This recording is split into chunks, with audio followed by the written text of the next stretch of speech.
Hello दोस्तों, मारू नाम जितेन्द्र परमार। हूँ फरी मोटिवेशनल स्टोरी गुजराती 3 લઈને આવ્યો છું। આજની મારી સ્ટોરીનું નામ છે મહેનત અને કિસ્મત। એકવાર મહેનત અને કિસ્મત બંને વચ્ચે શરત લાગી કે આપણા બંનેમાંથી કોણ વધારે તાકાતવર છે। એક વ્યક્તિ જંગલમાંથી પસાર થતો હતો। તે ખૂબ જ ગરીબ હતો। રસ્તામાં તેને એક સોનાનો હાર મળ્યો, જે લઈ ખૂબ જ ખુશ થતો ઘરે જતો હતો।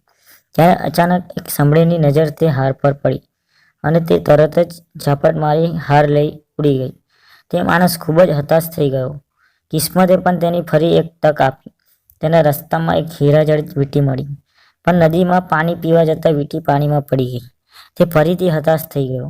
કિસ્મતે ફરી એક વધુ તક આપી। રસ્તામાં તેને એક હીરો મળ્યો। તે હીરો લઈને ઘરે ગયો। જ્યારે આ વાતની જાણ તે પોતાની પત્ની કહેવા માટે ગયો કે બાજુવાળાએ તે હીરો ચોરી લીધો। તે ફરીથી ખૂબ જ હતાશ થઈ ગયો। તેના પત્નીએ તેને ખૂબ કડવા શબ્દો સંભળાવ્યા। તે બીજા દિવસે ગઈ ગુજરી ભૂલી કુહાડી લઈને જંગલમાં લાકડા કાપવા ગયો। જ્યારે તેને એક ઝાડ કાપ્યું તો એ જ ઝાડ પર પેલી સંભળીનો માળો હતો અને હાર તરત જ નીચે પડ્યો, જે સંભળી લઈને ભાગી ગઈ હતી। તેને હાર વેચી પૈસા લઈ ઘરે ગયો।